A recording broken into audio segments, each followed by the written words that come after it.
하나님의 말씀은 이사야 29장 1절에서 14절입니다.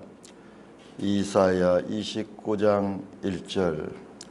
슬프다 아리엘이여 아리엘이여, 다윗이 진친 성읍이여, 해마다 절기가 돌아오려니와. 내가 아리엘을 괴롭게 하리니 그가 슬퍼하고 애곡하며 내게 아리엘과 같이 되리라. 내가 너를 지면으로 둘러 진을 치며 너를 애워 대를 쌓아 너를 치리니. 내가 낮아져서 땅에서 말하면 내 말소리가 나직히 티끌에서 날 것이라.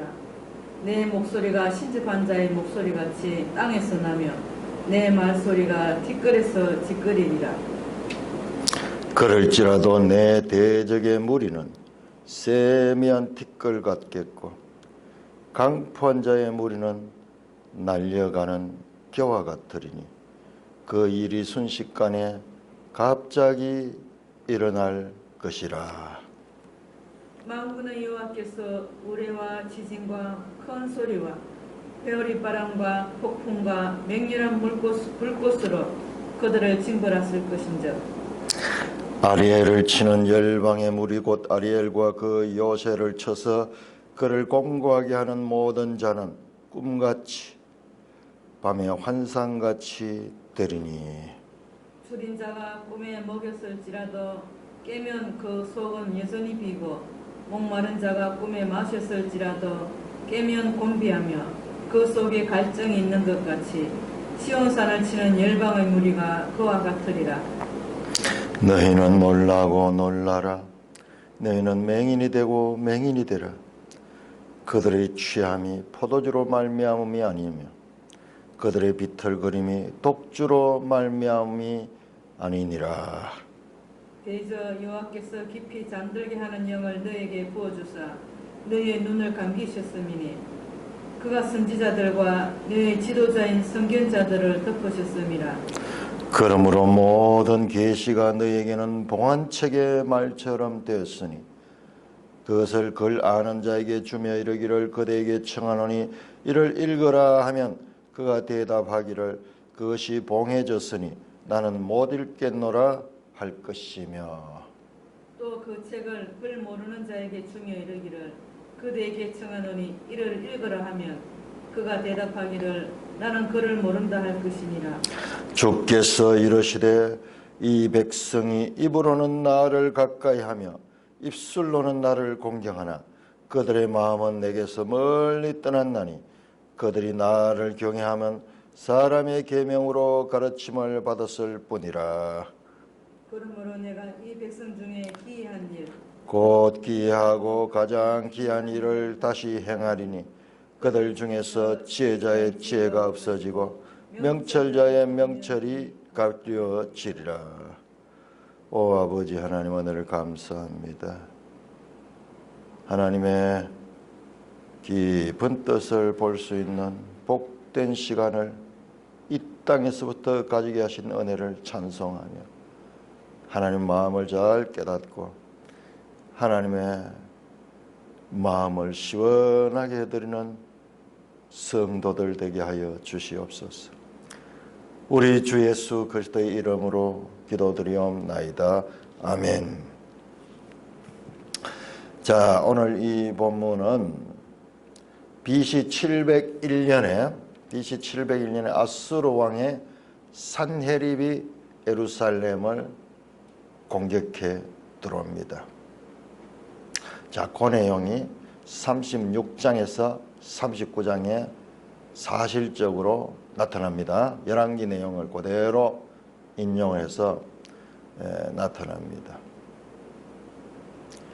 아수르 군대에 포위되어서 모든 소망을 잃고 이제 예루살렘도 함락될 일만 기다리던 예루살렘에 하나님께서 극적으로 너무나 기이한 방법, 사람의 예상을 완전히 무너뜨리는 그와 같은 기적으로 꿈과 같은 구원사역을 히스기야와 그 백성들은 경험하게 됩니다. 예루살렘은 극적으로 구원을 받고 아수르 군대는 갑자기 18만여 명이나 되는 자들이 하루아침에 죽고 왕과 그 소수의 군대만 본국으로 도망가는 내용입니다. 성경에 전쟁 이야기들이 많이 나오는데 특별히 열왕기에서 가장 중요한 전쟁은 바로 그 부분이에요. 하나님이 누구신가? 그래서 이사야는 지금 그 배경을 가지고 계속 말하는 거야. 너무 놀랍잖아요. 아니 어찌 그런 일이 있을 수 있겠어요. 18만 명이 하루아침에 전멸해버린. 밤을 새고 나니까는 힘으로 싸워서 전멸시킨 것도 아니고 아수르 군대는 세계 최강의 군대인데 어떻게 하루아침에 그러겠나. 그것이 바로 기이한 일이고 하나님이 누구시냐? 기묘자라 모사라 전능하신 하나님이라. 우리 이사야에서 계속 강조되는 말씀이 펠레라는 단어입니다.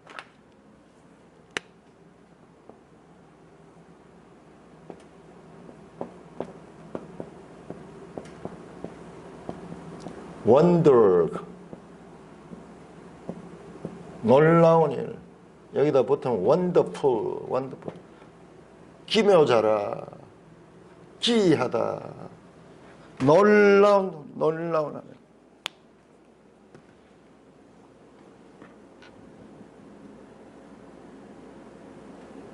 그 사건을 배경으로 가지고 있다는 것을 아시고 본문을 살피겠습니다. 1절입니다. 슬프다 아리엘이여 아리엘이여. 호이, 이 단어가 화 있을진저 하는 단어와 같은 거예요. 호이, 아이고 죽었다. 아리엘이란 말은 예루살렘을 일컫는 별명입니다.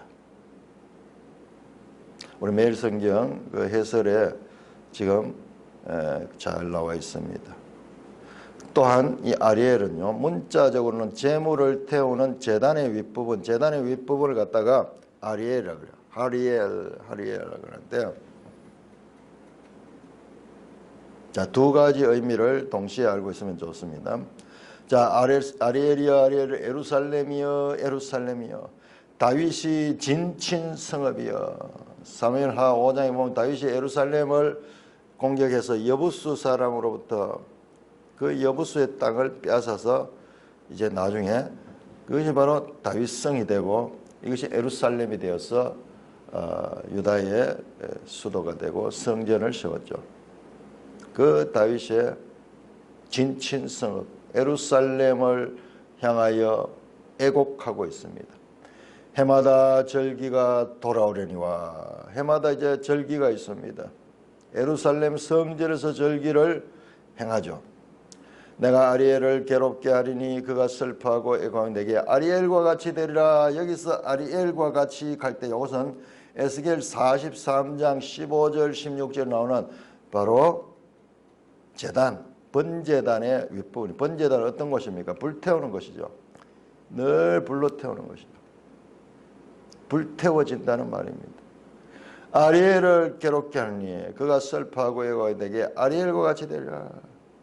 불타는 제단처럼 되어서 아리엘이 슬픔에 잠기고 아리엘이 고통에 빠지게 된다는 말씀입니다. 내가 하나님께서 너를 사면으로 둘러 진을 치며 너를 애워 대를 쌓아 너를 치리니. 하나님께서 진을 치고 대를 세워 쌓아 너를 친다. 자, 예루살렘 성은 산에 있습니다. 그래서 예루살렘을 적군이 와서 공격을 하려고 하면은 그 산 높이로 대를 쌓아야 돼요. 소위 공성탑이라고, 성을 공격할 적에. 이 로마 시대도 이 공성탑을 가지고 이 예루살렘을 공격했습니다. 내가 너를 사면으로 진을 치고, 실제로 아수르 군대가 사면으로 진을 치고 에워싸서 대를 쌓아서 예루살렘을 공격했습니다. 그런데 내가 한다고 말입니다. 하나님께서 직접 한다고 하십니다.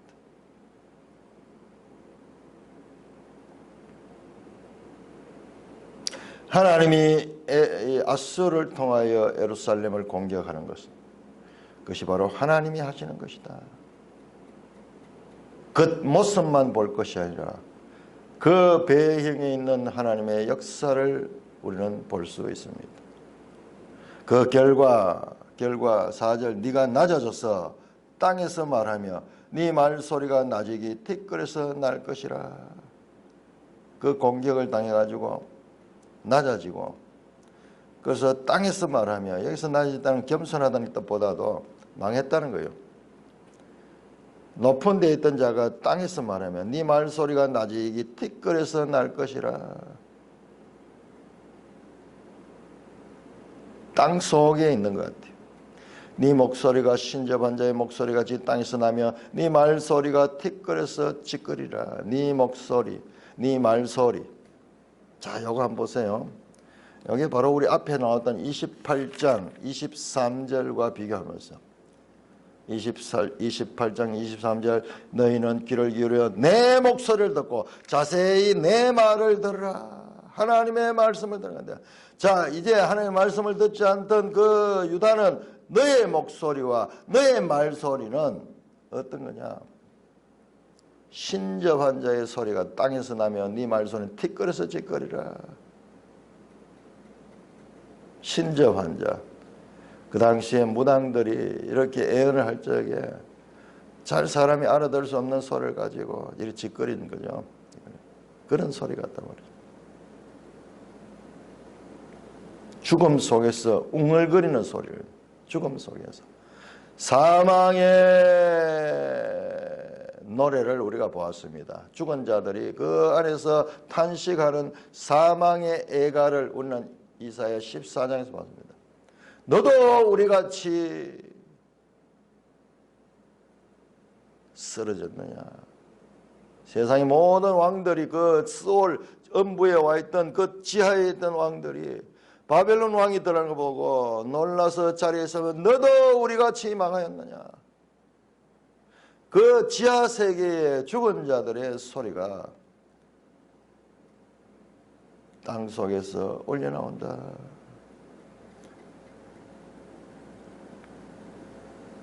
이 말씀은요, 또한 유대인들이 하나님의 절기를 지키면서도 또한 비밀리에 모여서 이교도의 제의를 참여한 것도 예상할 수 있습니다. 신접한 목소리같이 땅 속에 들어가서 네 말소리가 티끌에서 찌꺼리는 귀신의 소리 같다는 거예요. 죽은 자들의 음부에 희미한 신음소리 나는 곳으로 아리엘, 예루살렘은 변해버렸습니다. 자, 우리는 앞에서 봤습니다. 하나님은 자기 백성들도 치신다. 어떻게? 그것이 하나님의 지혜고 하나님의 광대한 지혜고 하나님의 경영이다. 기이한 경영이다.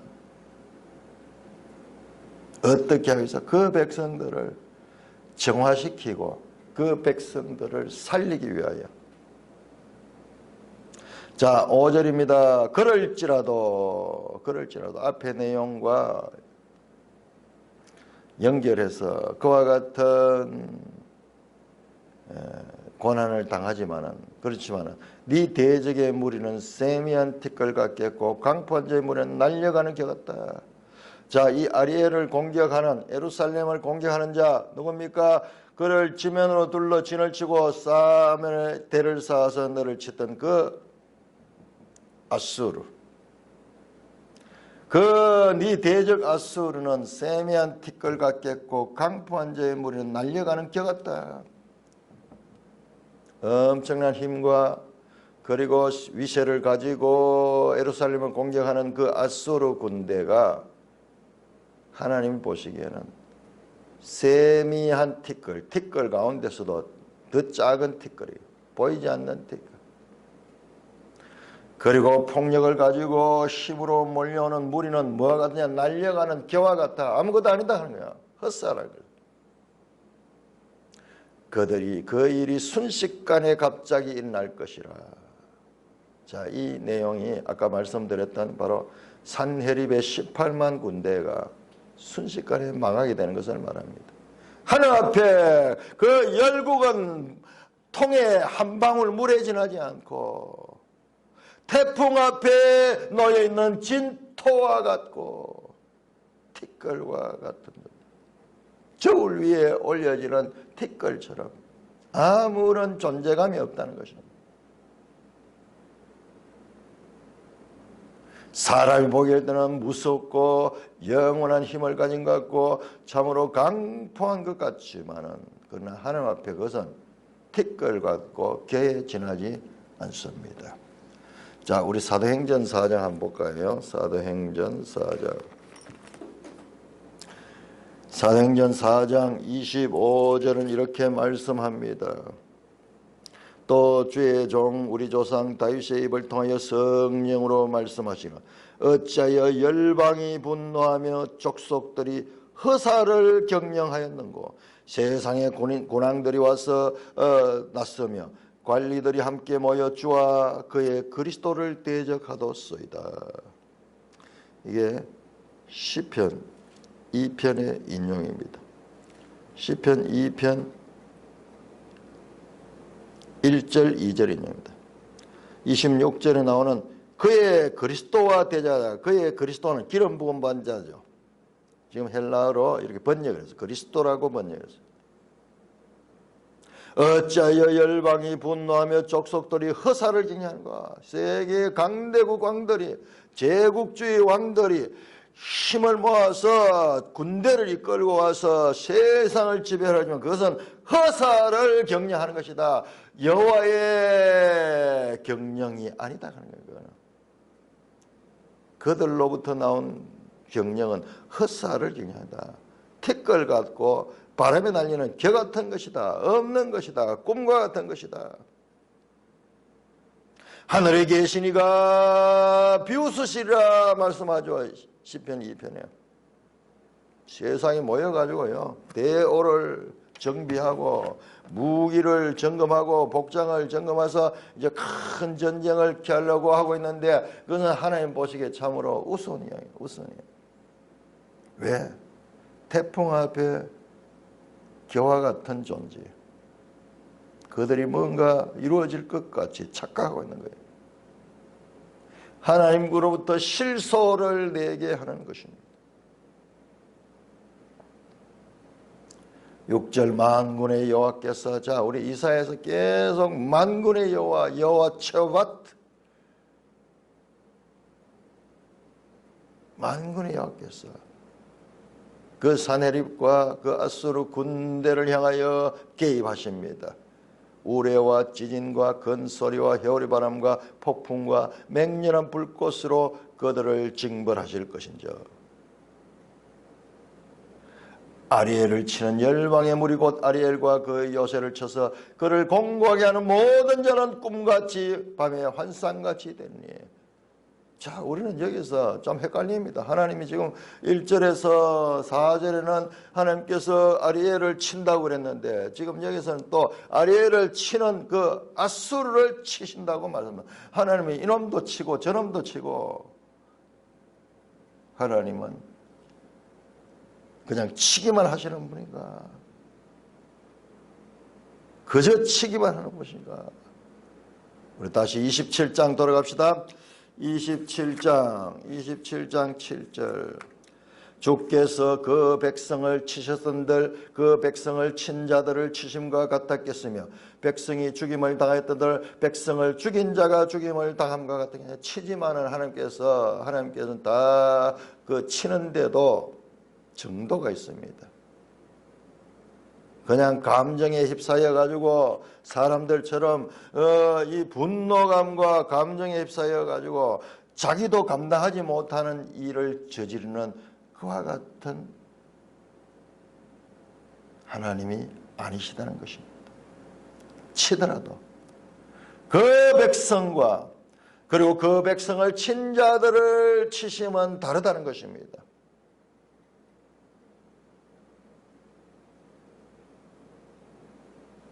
우리 사람 가운데도 지혜로운 사람은요, 빨리빨리 일을 하지만 그 가운데서 질서를 가지고 다 합니다. 하물며 하나님께서 우리 사람이 볼 때는 그냥 똑같이 치는 것 같지만 그 치는 내용이 다릅니다.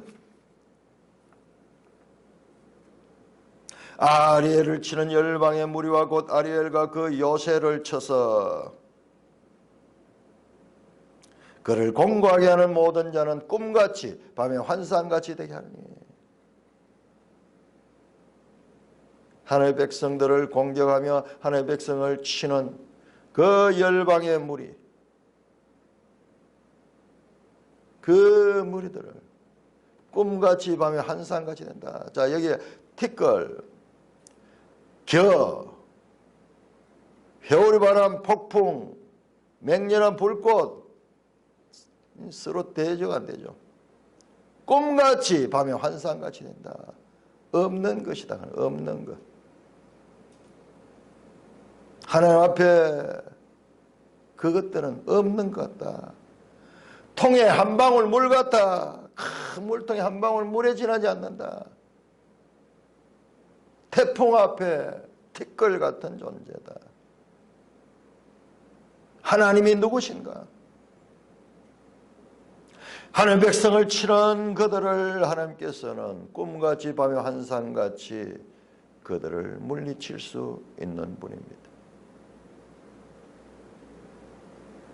좀 더 자세하게 그 부분을 설명합니다. 줄인 자가 꿈에 먹었을지라도 깨면 그 속은 여전히 비고, 목마른 자가 꿈에 마실지라도 깨면 곤비하며 그 속에 갈증이 있는 것 같이 시온산을 치는 열방의 무리가 그와 같으리라. 시온산, 아리엘, 예루살렘 전부 같은 말이에요.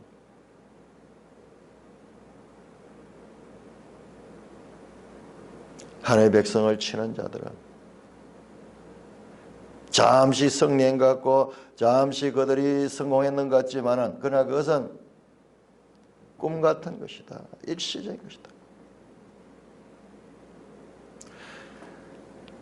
하나님이 개입하셔서 그 전쟁이 반전이 이루어집니다. 절망적인 순간에 하나님께서는 갑작스럽게 당신의 백성의 역사에 개입하셨습니다.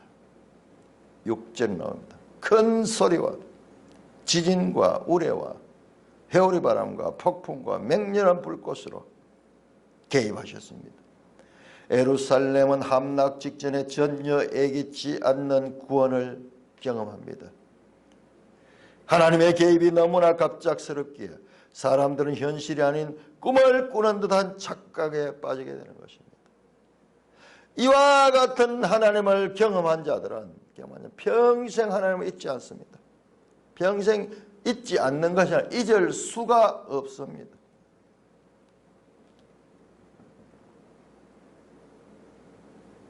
하나님의 말씀을 그냥 이론으로만 알던 자들도 이와 같은 경험을 한 이후와 그 이전은 질적으로 달라집니다. 잊을 수 없는 하나님의 개입이 인생의 절망적인 순간 가운데서 개입하셔서 그를 마치 독수리가 날개치면 날아와서 떨어지는 새끼를 채가듯이 위기 가운데 있는 그 백성을 구원하시기 위하여 개입하신 하나님. 그 앞에 그 백성을 치는 열방의 무리는 티끌 같고 기와 같고 꿈 같은 존재로서 그들의 경영이 헛사하게 되고 하나님의 경영은 영원한 것임을 우리는 여기서 앞에 나오는 28장 23절에서 마지막 절까지 나오는 그 하나님의 경영에 관한 말씀으로 알 수가 있습니다. 9절입니다. 너희는 놀라고 놀라라. 너희는 맹인이 되고 맹인이 되라. 그들의 취함이 포도주로 말미암이 아니며 그들의 비틀거림이 독주로 말미암이 아니라. 자, 앞에 나왔던 사마리아의 사람들은 전부 다 술과 포도주에 취해서 비틀거려서 하나님의 말씀을 조롱하고 하나님의 말씀을 무시했지만, 자, 유다 백성은 독주로 말미암이 아니고 포도주로 말미암은 것이 아니라 그들이 취해버렸다. 성령으로 취했다 하는 표현이 되죠. 새 술에 취했다. 사도행전 2장에 사람들이 보니까는 그 사도들이 성령에 충만하니까는 마치 술 취한 사람 같네. 이들이 새 술에 취했다. 사도 베드로가 말합니다. 사람들아, 지금 이 정오 시간인데, 지금 이 낮 시간에 우리가 술 취한 게 아니니라. 우리는 성령으로 취하였다. 10절입니다. 대저 여호와께서 깊이 잠들게 하는 영을 너에게 부어주사 너희 눈을 감기셨음이라.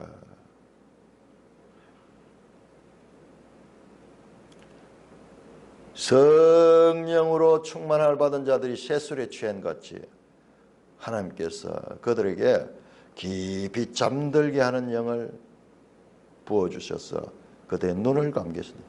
그래서 이들이 지금 분별을 못하는 거예요. 술을 먹지 않아도 취하여서 지금 놀랍고 그 맹인이 되어서 더듬으면서 지금 앞을 보지 못하는 거예요. 그 이유가 뭐냐? 여호와께서 깊이 잠들게 하는 영을 너에게 부어줬다. 자, 우리 여기서 하나님의 성령으로 일어나는 일을 볼 수 있습니다. 자, 우리 32장 15절 보겠습니다. 32장 15절.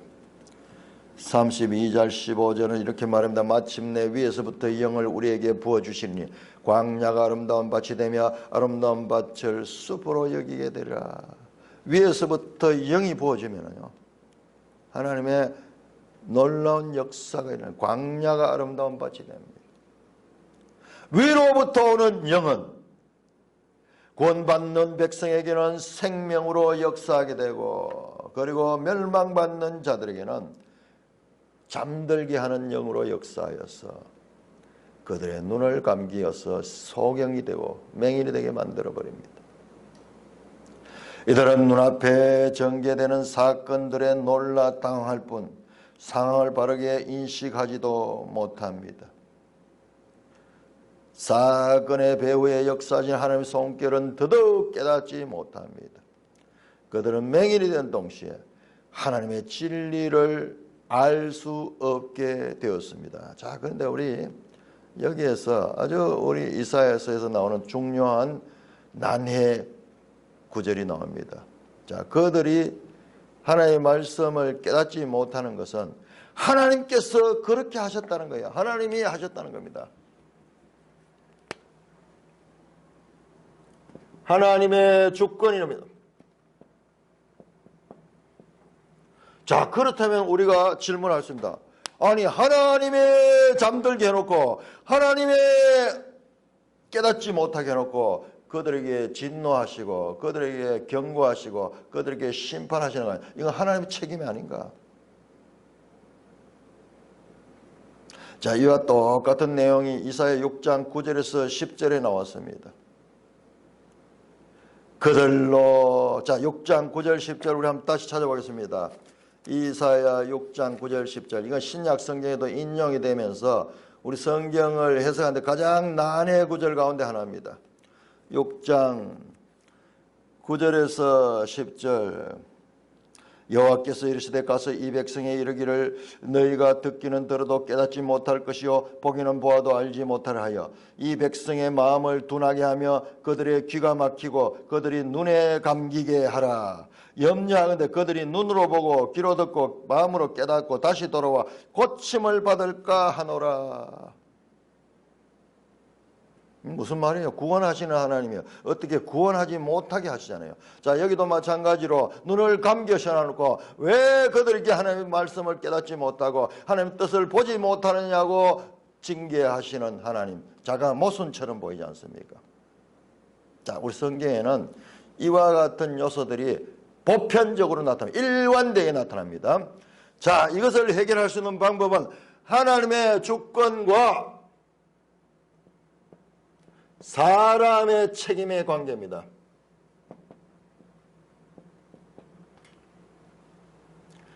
하나님의 주권과 사람의 책임은 서로 상호 연관이 되어 있다. 사람이 그와 같이 하나님으로부터 떠났기 때문에 하나님은 그들을 더욱더 어둡게 해버립니다. 뿐만 아니라 사람이 또한 하나님 앞으로 겸비하고 하나님 앞에 나와서 하나님을 구할 때 하나님은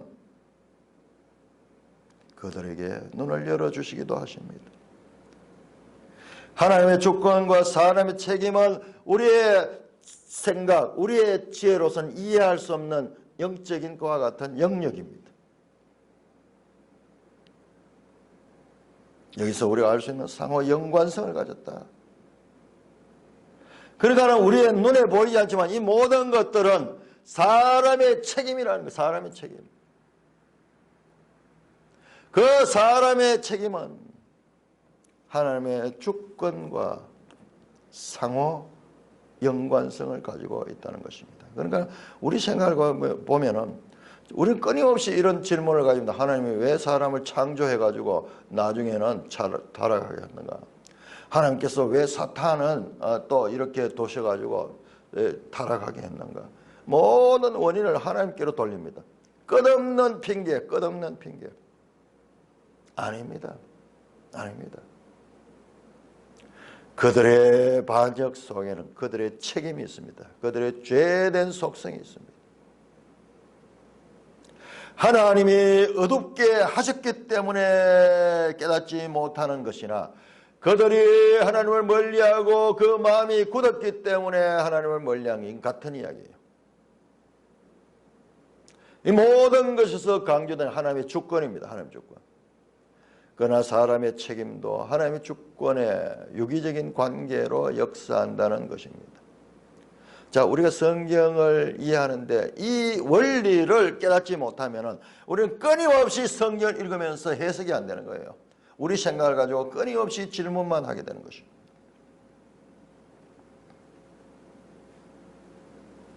11절 그러므로 자 10절 잠들게 하는 영을 너에게 부어주사 너희 눈을 감겼으며 그가 선지자들과 너희 지도자인 선견자를 덮였다. 뭐를 덮었다 말이야? 눈을 감겼다 말이야. 그들의 생각 위에 덮개를 덮어버렸다는 거예요. 그래서 그들이 깨닫지 못하는 것입니다. 그들이 술 취한 자처럼 지금 이성이 마비된 것입니다. 그래서 그 결과 11절입니다. 모든 계시가 너에게는 봉안책의 말처럼 되었다. 하나님의 말씀이에요. 말씀이 끼는데 봉안책이래. 책이 봉화해서 펴지지 않았습니다. 열려지지 않습니다. 그런 계시는 있는데 그 내용이 전혀 깨달아지지 못했다는 것입니다. 그것을 글 아는 자에게 주며 이르기를 그대에게 청하니 이를 읽으라 하면 그가 대답할 그건 복이 있었으니 나는 모르겠다. 자, 여기 보세요. 사람의 책임이 나오잖아요. 그들이 스스로 거부하잖아요. 스스로 거부합니다. 글 아는 자들에게 그 책을 읽으라고 그랬더니 그들이 대답하기를 이게 봉해졌기 때문에 나는 못 읽겠다. 자기들 스스로 책임적으로 지금 그 말씀을 거부하는 것입니다. 봉해졌으니 나는 못 읽겠다. 아니 봉한 것을 열고 그것을 펼쳐서 읽으면 되는데 그걸 아는 자들, 유식한 자들이 스스로 나는 못 읽겠다. 나는 그 말씀을 기피하고 있는 사람의 책임을 봅니다. 자, 이 두 가지가 지금 동시에 나옵니다. 하나님께서 그 눈을 멀게 하셨고 그 백성들이 스스로 하나님 말씀을 거부하고 있는 것입니다. 12절 또 그 책을 글 모르는 자에게 주며 이르기를 그대에게 청하노니 이를 읽으라 하면 무식한 자들은 글을 모르니까 책을 줘도 못 읽겠죠. 그가 대답 나는 글을 모른다 할 것이라. 선지자들이나 성gin자들이나 백성이나 유식한 자나 무식한 자들이 하나님의 말씀을 거부하고 있습니다. 그것이 바로 잠들게 하는 영이 그들을 사로잡고 있고 반대로 그들의 그와 같은 태도에 잠들게 하는 영이 그들을 덮었습니다. 상호 유기적인 관계입니다. 깊은 잠에 빠진 이스라엘은 하나님의 말씀을 읽을 능력이 없습니다. 그분의 말씀은 이스라엘에게 닫혀져 있습니다.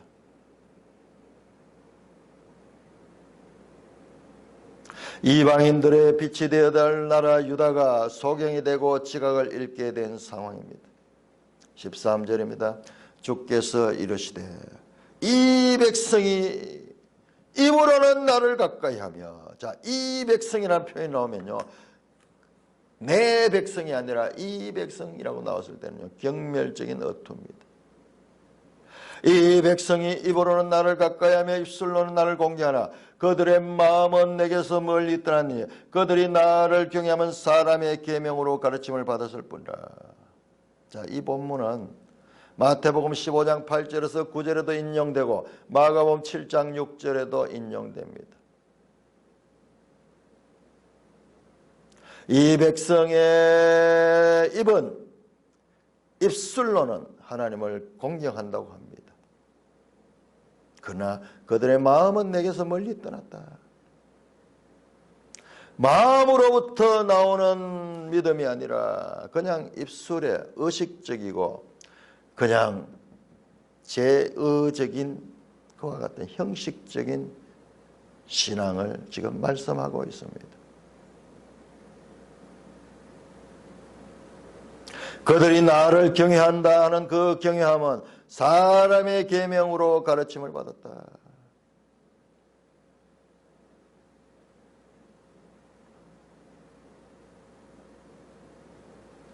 자, 이사야 55장 한번 봅시다. 사람의 계명이 무엇인가? 이사야 55장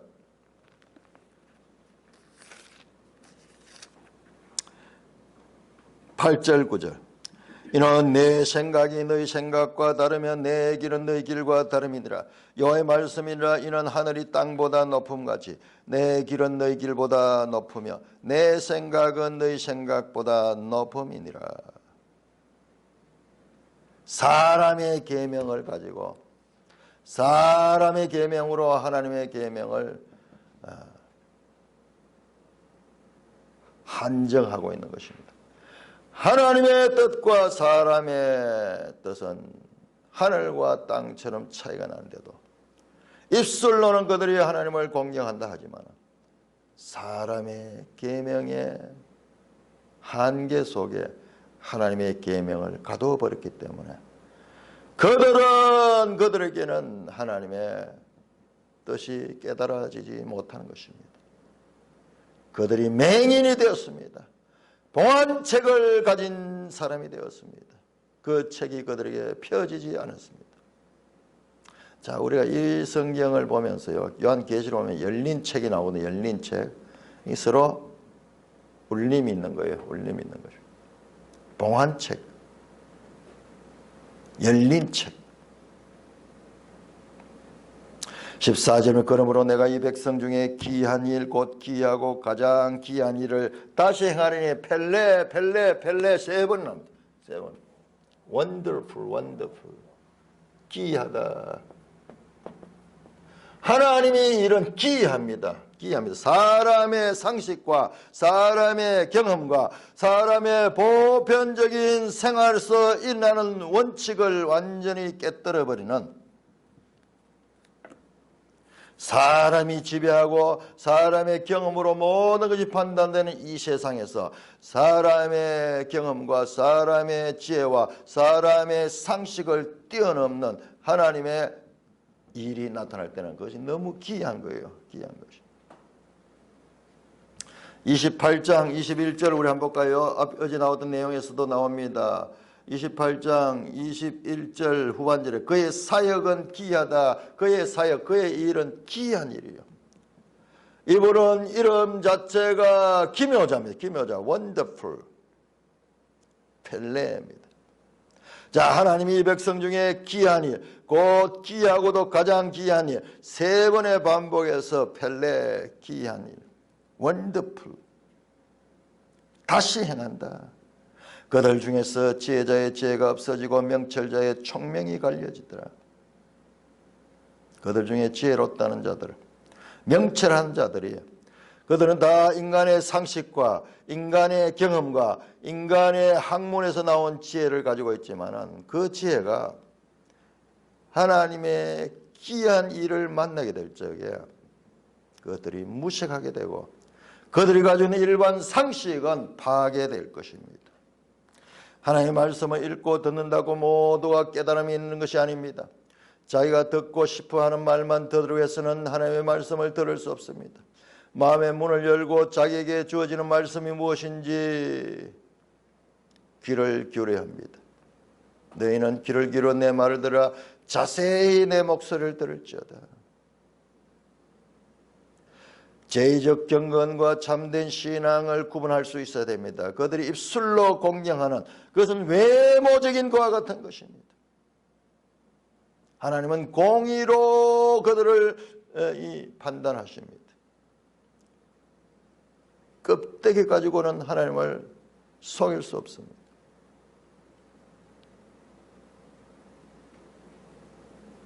이 기이한 일은 그들 자신이 지배하고 있다는 생각했던 하나님이 갑자기 나타나서 그들의 대적이 되시는 일도 기이한 일입니다. 우리 앞에서 나왔죠. 과거에 이스라엘 구해준 하나님이 그들의 기대를 완전히 무너뜨리고 그들을 대적하시는 하나님 뿐만 아니라 그들의 상식과 판단을 뛰어넘는 광대한 지혜와 그리고 기이한 경영, 그 하나님의 기이함을 경험할 적에 사람들의 지혜와 사람들의 총명, 사람의 계명은 무색해질 것입니다. 뿐만 아니라 이집트와 동맹을 주장했던 그 지혜자와 그 당시의 명철자들의 지혜는 모두 허위로 판명돼서 그들이 지혜 없는 자와 진배 없는 그와 같은 자리에 이르게 될 것입니다. 찬송가 63장입니다.